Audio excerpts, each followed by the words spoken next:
आज एक new chapter के साथ हम लोग स्टार्ट कर रहे हैं।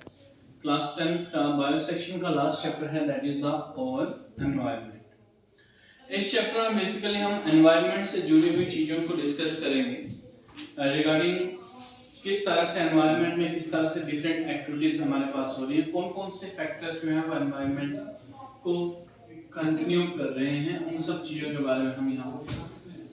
तो सबसे पहले हम टर्म एनवायरनमेंट को डिफाइन कर लेते हैं कि एनवायरनमेंट क्या है। एनवायरनमेंट हमारे पास सेट ऑफ कंडीशंस होती हैं या कुछ ऐसे फैक्टर्स होते हैं, क्लाइमेटिक फैक्टर्स भी आ सकते हैं, या जो भी चीजें किसी भी इंडिविजुअल को सराउंड कर रही हैं, जिस सराउंडिंग्स के अंदर वो इंडिविजुअल रह रहा है वो उसका क्या कहलाता है, एनवायरनमेंट कहलाता है। फॉर एग्जांपल हम अर्थ के ऊपर लाई कर रहे हैं, हमारे साथ plants, micro organism, various group of animals यहाँ पे अर्थ पे सरवाइव करते हैं। तो वो एक डेफिनेट हैबिटेट के अंदर रह रहे हैं, डेफिनेट पोजीशन में रह रहे हैं। वो डेफिनेट हैबिटेट को या वो डेफिनेट जगह जहाँ पे वो लाई कर रहे हैं वो उनका क्या कहलाएगा, एनवायरनमेंट कहलाएगा। और उस पर्टिकुलर हैबिटेट के अंदर कुछ कंडीशंस होंगी जो रिक्वायर्ड होगी उनकी ग्रोथ के लिए, कंटिन्यूटी के लिए, जिनमें से एक इंपॉर्टेंट फैक्टर क्लाइमेट का भी है। सो क्लाइमेट अगर हमारे पास चेंज होगा तो उस चेंजिंग क्लाइमेट के साथ इफेक्ट डायरेक्टली किस पे पड़ेगा, जो स्पीशीज वहां पे रह रही हैं उनको। इज इट क्लियर, बात समझे? तो सबसे पहले एनवायरनमेंट के अंदर एक इंपॉर्टेंट कंपोनेंट जिसके बारे में हम डिस्कस करेंगे, that will be the ecosystem. एक इंपॉर्टेंट टर्म हमारे पास आती है ओवर एनवायरनमेंट में, we start with the ecosystem. Ecosystem को अगर हम डिफाइन करें तो एक ऐसा हमारे पास functional unit, structural and functional unit of biosphere को हम क्या कहेंगे, ecosystem. Ecosystem is the structural and functional unit of biosphere. Structure and function unit of biosphere को क्या कहा जाता है, इकोसिस्टम कहा जाता है। और इकोसिस्टम को अगर हम डिफाइन करें, एक स्टेबल इकोलॉजिकल यूनिट होता है जहां पे एनर्जी ट्रांसफर हो रही होती है, एनवायरनमेंट की जो भी एक्टिविटीज हमारे पास हो रही है। तो ecosystem it is an interaction between living and non living organism in a particular area. एक पर्टिकुलर एरिया में जब प्लांट और एनिमल्स या बायोटिक और एबायोटिक कंपोनेंट्स आपस में इंटरेक्ट करते हैं तो वो वहां का क्या बनता है, इकोसिस्टम कहलाता है। वो क्या कहलाएगा, that will be the ecosystem. तो ऑल इंटरेक्टिंग ऑर्गेनिजम्स,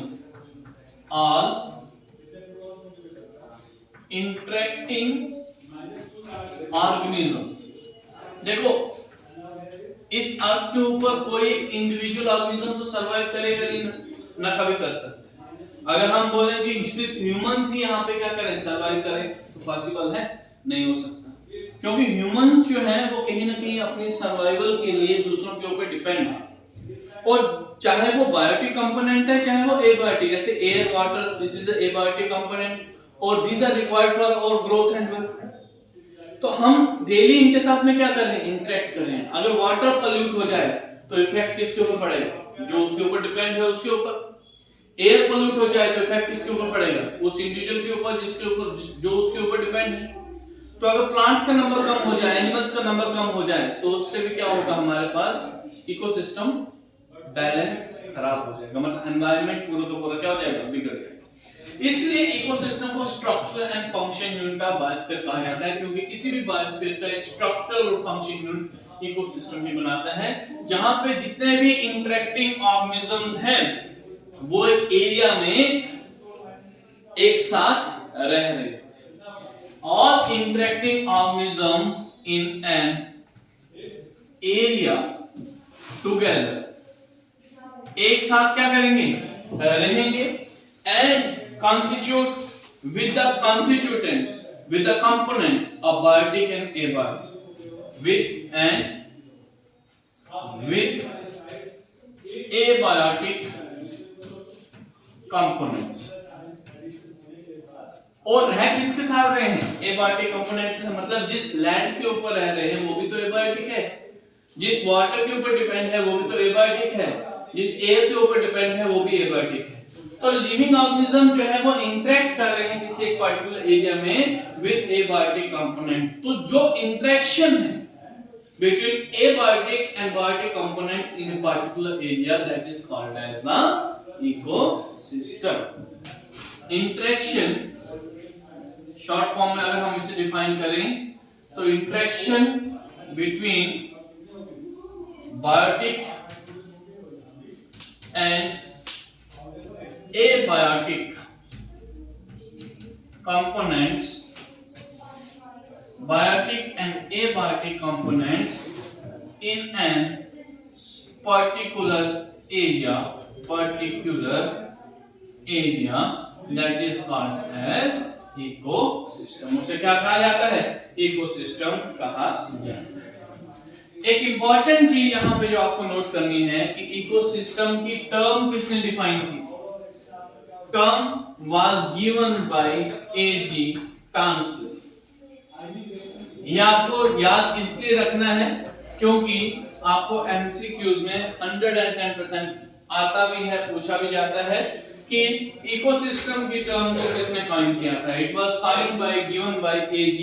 टांसलर। कौन से ईयर में दिया था? 1935 ईयर में हमारे पास। Is it clear? पहली चीज क्लियर। अब दूसरी चीज हमारे पास इकोसिस्टम को लेके ये है कि कंपोनेंट्स जो इकोसिस्टम को मिलके बनाते हैं, या what are the various components of an ecosystem. तो सेकंड जो टॉपिक हमारे पास रहेगा that is the components of ecosystem. तो किसी भी इकोसिस्टम के हमारे पास दो कंपोनेंट्स होते हैं। कितने कंपोनेंट्स होते हैं? दो कंपोनेंट्स होते हैं। One is called as biotic component, another one is called as the abiotic component। पहला कंपोनेंट कौन सा होगा? Biotic component. और दूसरा कौन सा कंपोनेंट होगा? That will be the abiotic component. अब बायोटिक कंपोनेंट्स कह सकते हो कि जितने भी लिविंग ऑर्गेनिजम्स होंगे या जो भी चीज लिविंग होगी, लिविंग एक्ट करेगी, वो सारी की सारी बायोटिक के अंदर आएगी। क्लियर? और जो नॉन लिविंग फैक्टर्स होंगे वो नॉन लिविंग फैक्टर्स हमारे पास किसके अंदर आएंगे? They will be in the abiotic factor. अब एग्जांपल के तौर पे अगर हम बात करें तो बायोटिक में सबसे पहले प्लांट्स आते हैं, क्योंकि प्लांट है तो बाकी लाइफ जो है वो चलेगा, क्योंकि प्लांट से ही सारे सोर्स ऑफ फूड हमारे पास हर एक ऑर्गेनिज्म को मिल रहे हैं। जितने भी ऑर्गेनिज्म हैं वो टोटली किसके ऊपर डिपेंड कर रहे हैं? प्लांट के ऊपर। और प्लांट्स वो ग्रुप ऑफ ऑर्गेनिजम्स हैं जो अपना खाना खुद बनाते हैं by trapping the sun energy. तो प्लांट्स को हम क्या कहेंगे? They are called as producers. तो पहला जो कंपोनेंट बायोटिक के अंदर आएगा they are the producers. Producers को जो हमारे पास फीड करेंगे they are called as the primary consumers. Then we have secondary consumers। secondary consumers वो होंगे जो primary consumers के ऊपर क्या करेंगे? फीड करेंगे। and then fourth one हमारे पास आएगा that is consumers के बाद क्या आएंगे हमारे पास? decomposers, या tertiary भी आ सकता है या simply हमारे पास क्या आएंगे? decomposers हमारे पास। तो प्रोड्यूसर्स, कंज्यूमर्स, डिकम्पोजर्स ये हमारे पास किस कंपोनेंट के अंदर आते हैं? बायोटिक कंपोनेंट्स के अंदर आते हैं। एबायोटिक कंपोनेंट्स की अगर हम बात करें तो एबायोटिक कंपोनेंट्स में हमारे पास क्या आता है? Light, for example we have temperature, for example we have water, we are having the site. तो these conditions are called, these factors are called as the abiotic factor। बात समझ रहे हो? हमने क्या कहा कि इकोसिस्टम एक स्ट्रक्चरल और फंक्शन यूनिट है किसी भी इकोसिस्टम का, किसी भी बायोस्फीयर का इकोसिस्टम जो है वो स्ट्रक्चरल फंक्शन यूनिट है। क्यों स्ट्रक्चरल फंक्शन यूनिट है? क्योंकि एनवायरनमेंट बन ही रहा है बिकॉज ऑफ इकोसिस्टम। अगर इस एनवायरनमेंट में living organism, non living factors नहीं होंगे तो हमारे पास एनवायरनमेंट होगा ही। तो एनवायरनमेंट को डिफाइन कर रहे हैं हम एक ऐसा एरिया, एक ऐसी स्पेस जो किसी भी इंडिविजुअल को सराउंड करती है, जो किसी भी इंडिविजुअल की लाइफ को सपोर्ट करती है। जैसे अर्थ का एनवायरनमेंट हमारे पास प्लांट्स, एनिमल्स, बाकी ऑर्गेनिज्म की लाइफ को क्या कर रहा है, सपोर्ट कर रहा है। तो वो ऑर्गेनिजम्स के लिए एनवायरनमेंट क्या है, वो जो उनकी सराउंडिंग्स हैं वही उसका क्या है, एनवायरनमेंट। पानी में जो वाटर के अंदर जो ऑर्गेनिज्म रह रहे हैं उनका एनवायरनमेंट क्या है, उनका एनवायरनमेंट एयर या साइल नहीं होगा, उनका एनवायरनमेंट वाटर ही होगा। डेजर्ट्स में जो प्लांट्स ग्रो कर रहे हैं उनका एनवायरनमेंट क्या है, डेजर्ट्स ही तो है। और हम अर्थ के ऊपर ग्रो कर रहे हैं तो हमारा एनवायरनमेंट अर्थ ही है। इसमें इंपॉर्टेंट कंपोनेंट इस इकोसिस्टम को जब हम डिफाइन करते हैं तो it is interaction between biotic and abiotic components.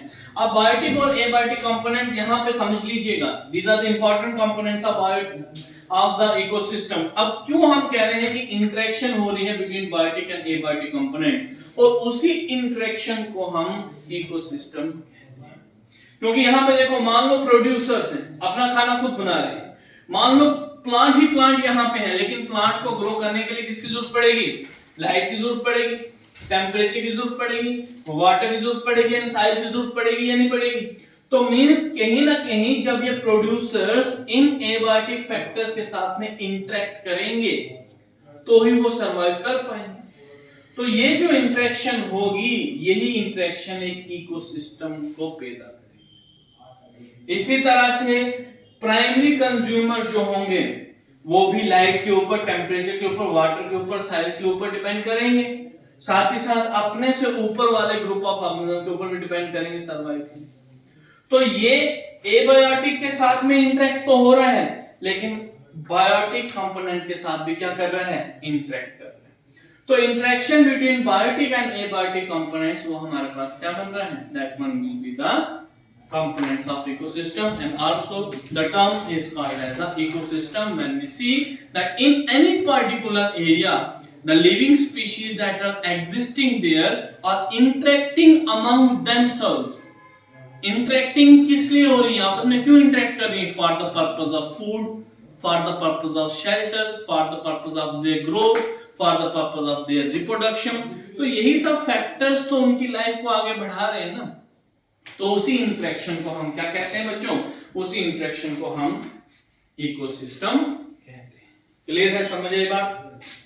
अब अगर टाइप्स की बात की जाए, इंपॉर्टेंट है, कोई आपसे अगर पूछे कि इकोसिस्टम कितने तरह का होता है, तो it will be of two types. कितने तरह का होता है, दो तरह का। Number one, it will be natural ecosystem, जो नेचुरली हमारे पास एग्जिस्ट करता है। मान लो आप किसी फॉरेस्ट एरिया में चले जाते हो, जंगल में चले जाते हो, वो जंगल इंसानों ने बनाया है, नेचुरल है, नेचुरल है ना। और उस फॉरेस्ट के अंदर जो बायोटिक और एबायोटिक कंपोनेंट्स आपको मिलेंगे वो नेचुरल होंगे या आर्टिफिशियल होंगे, नेचुरल होंगे ना। भाई मैंने कोई जानवर पैदा थोड़ी किया है जो मैं जंगल में जाके छोड़ दिया उसको, ऐसा है क्या, नहीं ना। जब ऐसा नहीं है तो नेचुरली जब हमारे पास कोई इकोसिस्टम एक्ट करता है तो उसे हम क्या कहते हैं, नेचुरल इकोसिस्टम। लेकिन जिसे हम खुद तैयार कर रहे हैं, जिस इकोसिस्टम को हम खुद तैयार कर रहे हैं, होम मैन मेड इकोसिस्टम है, उसे हम आर्टिफिशियल इकोसिस्टम कहते हैं। आप कोई एग्जांपल दे सकते हो आर्टिफिशियल इकोसिस्टम की? आपके घर में मोस्ट कॉमनली क्या देखने को मिलता है, एक्वेरियम। एक्वेरियम है ना, मछली कहाँ रहती है, समुद्र के अंदर। जब अपने नेचुरल हैबिटेट में रहेगी वो उसका नेचुरल इकोसिस्टम है, हमने उसको वहां से उठा के अपने घर में खुद एक मैन मेड एक्वेरियम बना दिया, उसको वे इकोसिस्टम को एक एनवायरनमेंट हमने मैन मेड दे दिया कि भाई तुम यहाँ पे इंटरेक्ट हो, हम तुम्हें वहां पे वाटर भी दे रहे हैं, तो वहां हम तुम्हें वहां पे फूड भी दे देंगे आर्टिफिशियली, और तुम्हें वहां पे प्लांट्स भी दे देंगे आर्टिफिशियली उस वाटर के अंदर, तुम वहां पे ग्रो करो। तो दैट टाइप ऑफ इकोसिस्टम क्या कहलाएगा, आर्टिफिशियल इकोसिस्टम। तो बच्चों याद रखना, इकोसिस्टम कितने तरह का होता है, दो तरह का। कौन कौन सा, one is natural ecosystem, another one is artificial. हम जितने भी फॉरेस्ट एरिया देख लें, हम जितने भी ग्रासलैंड एरिया देख लें, हम जितने भी डेजर्ट एरिया देख लें, हम जितने भी एक्वेटिक एरिया देख लें, चाहे पॉन्ड देख लें, रिवर देख लें, ओशियन देख लें, तो these all things existing naturally in our environment। Natural है ना, नेचर की बनी हुई चीजें हैं।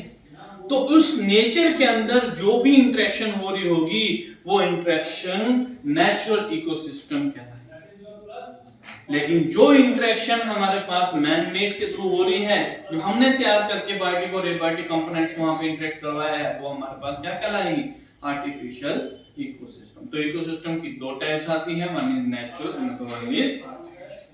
आप घर में गार्डन बनाते हो, अपने घर में भी बहुत सारे जैसे प्लास्टिक की बोतल्स हैं, उन प्लास्टिक की बोतल को काट के आप साइड डालते हो, उस पे प्लांट ग्रो करवाते हो। तो homemade garden that is also an artificial ecosystem. Is it clear? तो जो भी चीज आप खुद से तैयार करके एक एनवायरनमेंट बना रहे हो उसे हम homemade garden is also an example of artificial eco. तो ये इंपॉर्टेंट टॉपिक आज का था, देखिए ओवर एनवायरनमेंट, जिसमें हमने इकोसिस्टम क्या होता है उसको डिफाइन किया। टर्म इकोसिस्टम को किसने कायम किया वो हमें याद रखना है। इकोसिस्टम के कंपोनेंट्स हमें याद रखने हैं, दो कंपोनेंट्स से मिलकर इकोसिस्टम बना हुआ है। एंड थर्ड इंपॉर्टेंट की टाइप्स ऑफ इकोसिस्टम कितनी होती हैं? दो टाइप्स हमारे पास। इन सबसे बेटर अगर आपको इकोसिस्टम की बेसिक अंडरस्टैंडिंग होगी कि इकोसिस्टम है क्या, तो आपको ये चैप्टर या एनवायरनमेंट समझने में कभी भी दिक्कत नहीं आएगी। And one more important tip about this और एनवायरनमेंट चैप्टर, कि इस चैप्टर को बच्चों जब आप समझने की कोशिश करो, लर्न करने की कोशिश करो, तो जो भी चीजें आप इस चैप्टर के अंदर पढ़ोगे उन्हें अपनी practical day to day life के साथ में इमेजिन करके या उनको अपने साथ इन्वॉल्व करके पढ़ने की और समझने की कोशिश करना। समझ आई बात? हम प्लांट्स के ऊपर डिपेंड है, क्या ये ओरिजिनल लाइफ में हो रहा है या नहीं हो रहा है ना? तो वही चीजें हम और एनवायरनमेंट के अंदर भी देखेंगे, उन्हीं चीजों को हम समझने की भी कोशिश। तो आज के टॉपिक में इतना ही था, ecosystem, components of ecosystem. Next topic में हम पिरामिड्स की बात करेंगे, इकोलॉजिकल पिरामिड्स की, and food chain and food web की हम बात करेंगे।